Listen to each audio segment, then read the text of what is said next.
Hello दोस्तों, स्वागत है आपका अपने चैनल शाइनिंग मून में। आज हम जो रीट की वैकेंसी आपकी आने वाली है उसकी तैयारी के लिए हमें आज शुरू कर रहे हैं। रीट का जो अपना बैच है, फ्री बैच, वो शुरू करेंगे। तो जो इतिहास का जो पहला चैप्टर है आधुनिक भारत का इतिहास, तो हम आधुनिक भारत के इतिहास से शुरू करते हैं, जिसमें यूरोपियन कंपनियों का भारत आगमन सबसे पहले क्या है, यूरोपियन कंपनियों का भारत आगमन। तो इसके लिए आप नोट्स बना सकते हैं। यूरोपियन कंपनियों का भारत आगमन।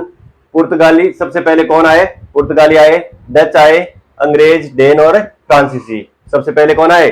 सबसे पहले पुर्तगाली आए, बाद में डच, अंग्रेज, डेन और फ्रांसीसी। अगर आपसे पूछा जाए कि सबसे पहले कौन आए, तो सबसे पहले पुर्तगाली आए, और सबके अंत में कौन गए, तो सबसे पहले पुर्तगाली आए और सबसे अंत में ही कौन गए? पुर्तगाली ही सबसे अंत में गए। उसके बाद में हम देखते हैं पुर्तगाली, हम शुरू करते हैं। जो पुर्तगाली कब आए और कैसे? पुर्तगाली वास्को डी गामा ने, पुर्तगाली नाविक था, कौन था? वास्को डी गामा ने 17 मई 1498, कितनी? 17 मई 1498 ईस्वी को कालीकट बंदरगाह पर पहुंचकर भारत के समुद्री मार्ग की खोज की। जो पुर्तगाली नाविक है वास्को डी गामा, जिसने 17 मई 1498 को कालीकट बंदरगाह पर, कालीकट बंदरगाह कहां पर स्थित है? कालीकट बंदरगाह केरल में समुद्री मार्ग का क्या किया? समुद्री मार्ग की खोज की। तो क्वेश्चन ऐसे पूछा जा सकता है कि समुद्री मार्ग की खोज किसने की? तो समुद्री मार्ग की खोज की वास्को डी गामा ने कब की? 17 मई 1498। और सबसे पहले कहां पर आया? कालीकट बंदरगाह केरल में। और कब गई? तो यह 17 मई 1498 को। बाद हम देखते हैं वास्को डी गामा समुद्री रास्ते से भारत आने वाला, जो वास्को डी गामा नाविक था, वो समुद्री मार्ग से भारत आने वाला पहला पुर्तगाली और पहला यूरोपियन यात्री था। क्या था? पुर्तगाली और यूरोपियन यात्री, यूरोप से आने वाला या पुर्तगाल से आने वाला पहला नाविक कौन था? पहला यात्री कौन था? Vasco D gamma. बाद हम देखते हैं कालीकट बंदरगाह कहां स्थित है? कालीकट बंदरगाह स्थित है केरल में। कालीकट के शासक जमोरिन ने वास्को डी गामा का स्वागत किया। जो कालीकट का शासक है जमोरिन, उसने वास्को डी गामा का स्वागत किया। पुर्तगालियों ने 1503 ईस्वी में, जो पुर्तगाली भारत में आए 1498 ईस्वी में, तो पुर्तगालियों ने 1503 ईस्वी में कोचीन में अपनी पहली व्यापारिक कोठी की स्थापना की। वह पहला किला बनवाया। जो पुर्तगाली थे 1503 ईस्वी में कोचीन में अपनी पहली व्यापारिक कोठी की स्थापना की, वह पहला किला बनाया। पुर्तगालियों ने क्या बना लिया था? पुर्तगालियों ने 1503 ईस्वी में अपनी व्यापारिक कोठी की स्थापना की और यहाँ पर अपना किला बना लिया था। उसके बाद हम देखते हैं पुर्तगाली कंपनी एस्तादे दे इंडिया। पुर्तगाली कंपनी का क्या नाम है? एस्तादे दे इंडिया। यहाँ पे सबसे पहले स्थापित होने वाली कंपनी कौन सी है? जो भारत में स्थापित होने वाली जो पुर्तगाली कंपनी है, 1503 में जब वास्को डी गामा का स्वागत हुआ और 1503 में पहली व्यापारिक कोठी की स्थापना की, तो उस कंपनी का क्या नाम था? एस्तादे दे इंडिया। ये एक फ्रांस जो पुर्तगाली नाम है, एस्तादे दे इंडिया, एस्तादे दे इंडिया। तो इस कंपनी के नाम से सबसे पहले पुर्तगालियों ने यहाँ अपनी कोठी की स्थापना की, अपनी कंपनी की स्थापना की। ये जो एक जटिल टॉपिक रहता है हमारे लिए, लेकिन मैं इसको आसान बनाने की कोशिश करूंगा, तो आप इसका स्क्रीनशॉट ले सकते हैं। इसके बाद में हम आगे देखते हैं।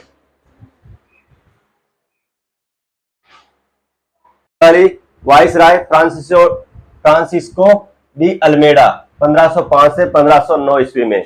तो सबसे पहले जो पुर्तगाली वाइसराय कौन बनकर आया? फ्रांसिस्को डी अल्मेडा सबसे पहले पुर्तगाली शासक जो वाइसराय बन के आया 1505 से 1509 तक। बाद में हम देखते हैं अल्मेडा ने, जो फ्रांसिसी डी अल्मेडो ने ब्लू वाटर पॉलिसी की नीति अपनाई।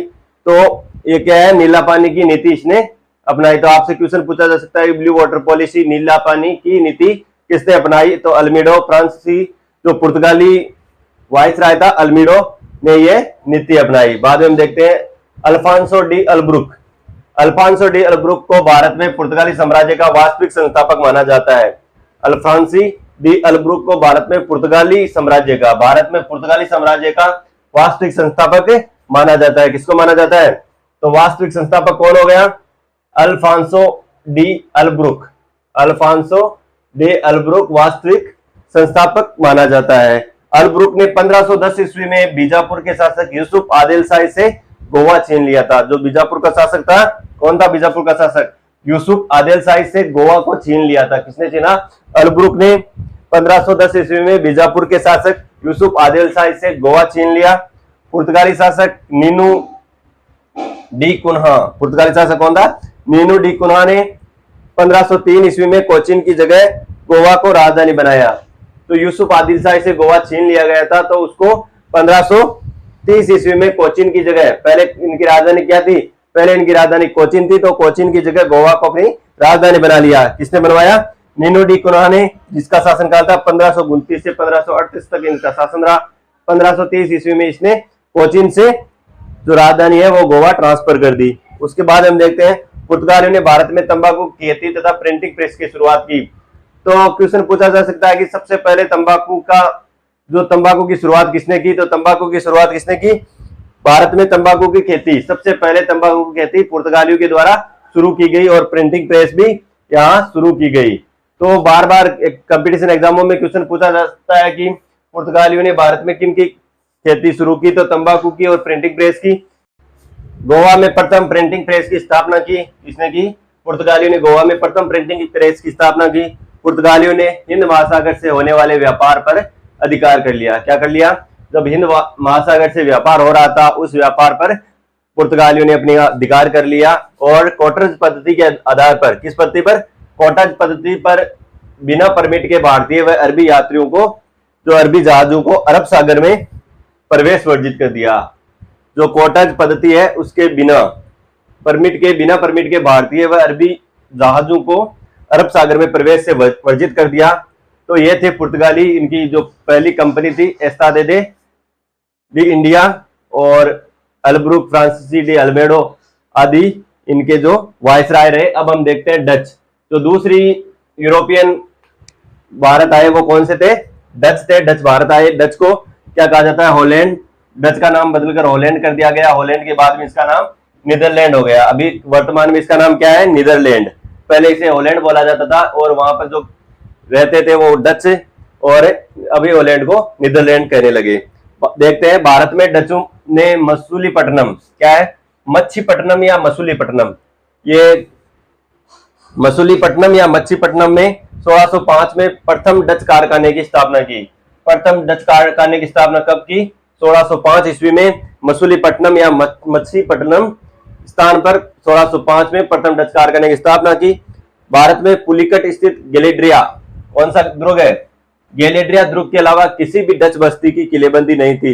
तो भारत में पुलिकट पर स्थित कौन सा दुर्ग है? गैलेड्रिया दुर्ग पर जो किलेबंदी थी, जो गैलेड्रिया दुर्ग है उसकी गैलेड्रिया दुर्ग के डच बस्ती की किलेबंदी नहीं थी। गैलेड्रिया दुर्ग के अलावा कोई सी भी डच बस्ती पर किलेबंदी नहीं थी। बाद में देखते हैं डचों ने अपने स्वर्ण पगोड़ा सिक्के डाले। स्वर्ण पगोड़ा क्या कहा जाता है? स्वर्ण पगोड़ा यानी सिक्का। तो डचों ने अपने स्वर्ण पगोड़ा सिक्के डाले। डचों ने अपने सिक्के शुरू किए डाले। अब हम देखते हैं नवंबर 1759 में बेदारा का युद्ध हुआ। नवंबर 1759 में कब हुआ? 1759 में बेदारा का युद्ध हुआ। ये कहां पर है बेदारा? ये हुगली नदी के किनारे बेदारा का युद्ध हुआ, जिसमें अंग्रेजों ने डचों को अंतिम रूप से पराजित किया। अंग्रेजों ने डचों को अंतिम रूप से पराजित किया। क्वेश्चन पूछा जा सकता है कि डचों को किसने पराजित किया? अंग्रेजों ने डचों को पराजित किया। और कौन से युद्ध में पराजित किया? बेदारा का युद्ध 1759 में बेदारा का युद्ध हुआ। हुगली नदी के किनारे अंग्रेजों ने डचों को अंतिम रूप से पराजित किया।